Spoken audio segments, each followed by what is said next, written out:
Assalamualaikum warahmatullahi wabarakatuh. Selamat sore. Di video kali ini kita masih belajar tentang pemrograman berorientasi objek ya. Tapi implementasinya kita tidak pakai C#, tapi pakai bahasa pemrograman PHP. Oke, nanti silakan searching PHP itu apa. Yang jelas PHP bahasa pemrograman berbasis web ya. Biasanya digunakan untuk membuat website. Nah, untuk menggunakan PHP, kalian silakan cari di YouTube saya, itu ada mengganti XAMPP dengan Laragon. Nanti tinggal install Laragon, maka PHP bisa jalan di laptop kalian. Oke, yang pertama kita akan, ini saya hapus dulu. Bentar. Kita kosongin dulu ya. Nah, jadi di VS Code-nya itu saya buat folder. Oke, foldernya kemudian saya open ya. Ini namanya modul 1, kemudian saya klik, kemudian saya open folder. Jadi kalau di PHP itu folder tuh kayak project ya. Kalau kita menggunakan VS Code. Kemudian di sini saya akan buat satu file namanya index.php. Kemudian kita akan mulai mengetikkan kode PHP. Nah, di sini di PHP kalau kita mau buat variabel itu kita bisa buat tanpa harus menentukan tipe datanya. Jadi misalnya panjang sama dengan 10, kemudian lebar sama dengan 20, seperti ini. Luas sama dengan panjang kali lebar. Kemudian kalau kita mau menampilkan, kita bisa gunakan perintah echo. Kemudian ini variabel yang mau ditampilkan. Kalau kita mau dia di luar di luar string, maka kita gunakan tanda titik sebagai penghubungnya. Oke. Ini sekilas saja pengenalan tentang PHP-nya. Nah, PHP ini bisa dijalankan di komen ya. Di komen tuh bisa seperti ini, PHP index.php seperti ini, atau langsung F5 saja, nanti di bak konsolnya muncul. Atau kalau kita mau coba yang versi webnya, kita bisa jalankan perintah php-s localhost. Localhost 8001 misalnya, seperti ini. Nah, sekarang di web browser saya buka localhost 8001. Oke, nanti muncul ya outputnya di sini. Jadi ini yang versi webnya. Nah, kalau kita tidak mau yang versi webnya, mau versi komen aja lah, karena kan belajarnya PBO ya, bukan belajar web. Kalau kita belajar web ya lebih enak pakai browser ya. Karena kita belajar PBO lebih gampang, kita tinggal tekan F5 saja. Oke, untuk kasus kita ini sama materinya dengan yang sebelumnya. Jadi kita mengulang tapi menggunakan bahasa pemrograman yang berbeda. Nanti kita lihat bagaimana sih penerapannya di PHP. Misalnya seperti ini contohnya, maka ini akan diselesaikan menggunakan bahasa pemrograman Object Oriented Programming ya, atau pemrograman berorientasi objek. Maka kalau kita lihat modul kita yang kedua itu, kita akan menyelesaikannya menggunakan kelas diagram ini. Ada kelas namanya persegi panjang, ada 2 atribut dan ada 2 metode. Oke, saya langsung saja di sini saya akan buat kelasnya. Namanya adalah persegi panjang titik PHP. Oke, udah jadi. Kemudian di sini kita ketik kelasnya. Kepanjangan. Manual aja kayaknya.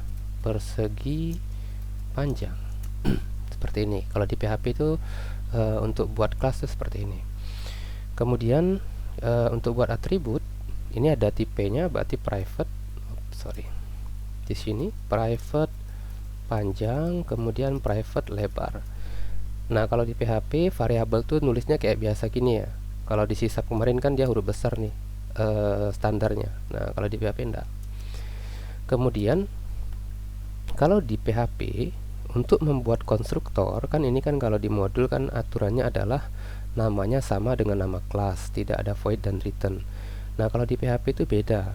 Dia menggunakan metode namanya construct. Oke, seperti ini dia. Jadi sebentar. Oke, jadi namanya construct. Ini nanti parameternya. Ini juga tidak perlu int panjang, ini tidak perlu ya.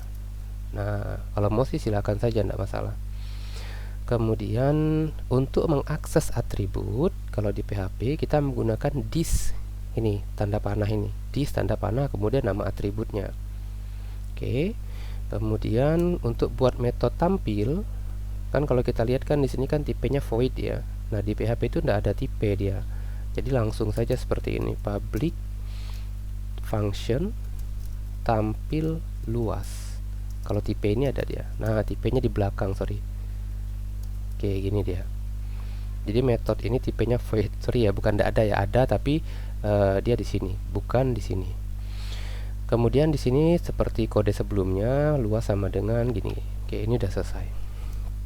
Jadi kelasnya hampir sama saja dengan kelas kita yang sebelumnya. Tapi bedanya konstruktornya, cara membuat konstruktornya beda ya, tidak sama dengan nama metodenya, tidak sama dengan nama kelasnya. Oke, kelasnya udah jadi. Nah, di sini kita bisa implementasi kelasnya. Pertama saya buat, kita harus include dulu nih. Jadi kan indeks ini kan dengan persegi panjang ini belum kenal ya. Kita include dulu persegi panjang. Oke, baru kemudian kita buat objeknya persegi panjang sama dengan new persegi panjang. Nah, ini kita passing nilainya. Kemudian persegi panjang langsung tampil luas. Kalau kita tekan F5, sekarang harusnya di debug konsol kita sudah muncul luas persegi panjang 200, sama kayak gini ya. Oke, ini berarti udah benar nih kode kita nih. Jadi di PHP juga sama, ada new. Kalau tidak salah di PHP terbaru tidak perlu new. Oh, tetap perlu ya. Coba saya jalankan dulu. Oh, tetap perlu, sorry. Saya lupa ya. Kalau saya tidak salah, saya pernah baca artikel tuh dia tidak perlu new ya. Oke, tidak apa-apa kita pakai new. Jadi untuk panggil metode caranya seperti ini. Ini memberi nilai ke parameter caranya seperti ini. Nah, kemudian kita lihat perbedaannya dengan sysap. Tapi secara struktur tuh sama. Kalau di sysap tuh ada istilah internal ya. Kalau di PHP tidak ada. Ya langsung saja kelas persegi panjang langsung gitu. Oke, kemudian kita bisa pisahkan metode ini ya, supaya dia tidak mengerjakan dua hal. Jadi ada satu metode untuk menghitung, ada satu metode untuk menampilkan. Jadi di sini kita buat public function hitung luas, tipenya integer, kemudian seperti ini. Oke, isinya adalah panjang kali lebar. Nah, maka di sini kita tidak perlu lagi menghitung ulang, tinggal this hitung luas. Oke, seperti ini. Nah, jadi tinggal jalankan. Oh, sorry, bukan yang ini dijalankan, tapi yang indeks. Karena indeks itu yang menggunakan kelasnya. Oke, hasilnya sama. Jadi kita sudah buat dua metode di PHP. Ini opsional, boleh ditulis, boleh tidak. Ini juga sama. Oke, silakan coba implementasikan kelasnya menggunakan Visual Studio Code ya. Oke. Kemudian nanti kita akan lanjut lagi ke modul kita yang berikutnya, yaitu pembahasan tentang kepenjualan ya, implementasinya nih, buat program yang ya kayak program beneran lah ya. Oke, nanti kita akan lanjut lagi. Assalamualaikum warahmatullahi wabarakatuh. Oke, kita lanjut lagi. Sekarang kita akan mengimplementasikan kelas diagram ini ya. Jadi ada kelas mahasiswa, mata kuliah, dosen, dan jadwal. Oke, saya langsung saja di VS Code-nya kita akan buat dosen.php, kemudian mata kuliah.php, kemudian kita buat jadwal.php. Oke, untuk dosen kita buat kelasnya. Oke. Tidak pakai tutup boleh juga sebenarnya ya. Kelas mana sih? Ini bukan. Oke, ini dia. Nah, dosen itu ada atribut NIDN dan nama ya, berarti tapi sifatnya dia public, berarti public NIDN, kemudian public nama. Oke. Kemudian dia tidak ada konstruktor, cuman ini saja di mata kuliah. Oke, kita buat kelas mata kuliah. Di mata kuliah cuman ada kode, nama, dan SKS. Kode, nama, dan SKS. Oke. Biar lebih jelas tuh sebenarnya kita buat aja tipe datanya string misalnya. String. Ini juga sama string. Kalau ini string, ini integer. Oke, ini udah selesai. Berikutnya di jadwal, di kelas jadwal, mana dia, sini ya. Nah, berarti jadwal ini dia harus mengimpor dosen dan mata kuliah ya. Coba kita kelas jadwal. Kalau kita mau menggunakan tipe data ya, kan gini dia, private atau public ya, berarti harusnya kan dia di sini public mata kuliah. Nah, gini dia, mata kuliah. Oh, kalau satu folder tidak perlu nih ya, tidak perlu kita impor. Kemudian dosen, ini hari, kemudian ini jam. Oke, sudah selesai. Jam. Oke, kemudian ada satu metode namanya tampil jadwal. Oke, seperti ini. Nah, ini dia. Kalau mau buat satu-satu gini aja, echo nama dosen, this dosen, nama.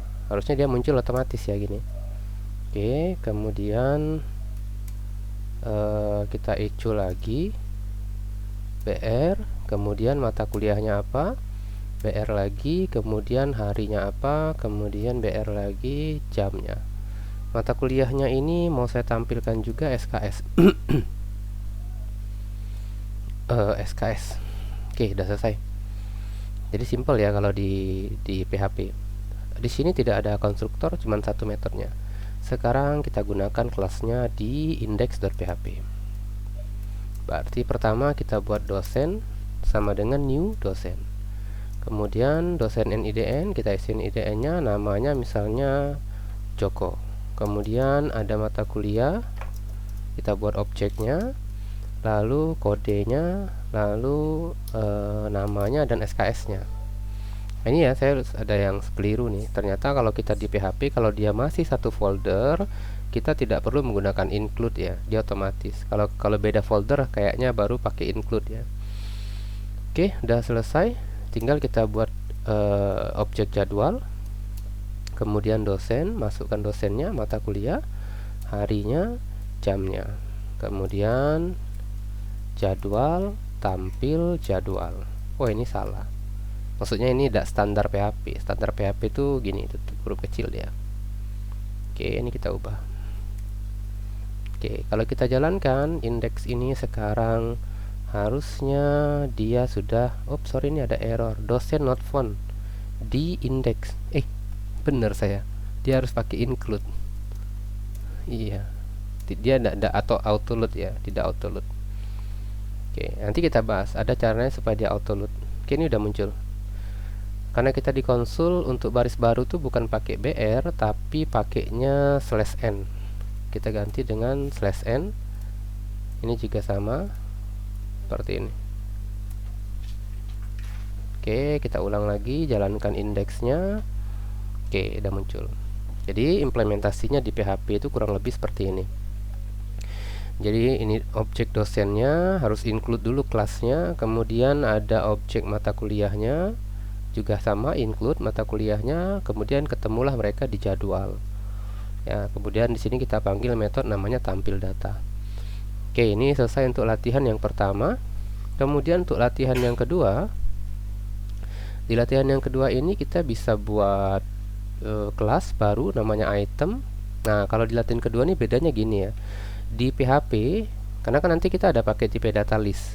Nah, seingat saya atau sepengetahuan saya, di PHP itu tidak ada tipe data list. Dia adanya array atau array. Nanti kita akan coba menggunakan package luar milik Laravel ya. Nanti ada namanya collection. Ini akan saya lanjut karena agak panjang pembahasannya. Akan saya lanjutkan lagi nanti di pembahasan berikutnya. Oke, silahkan dicoba bagaimana mengimplementasikan ini menjadi kode PHP. Assalamualaikum warahmatullahi wabarakatuh. Selamat sore.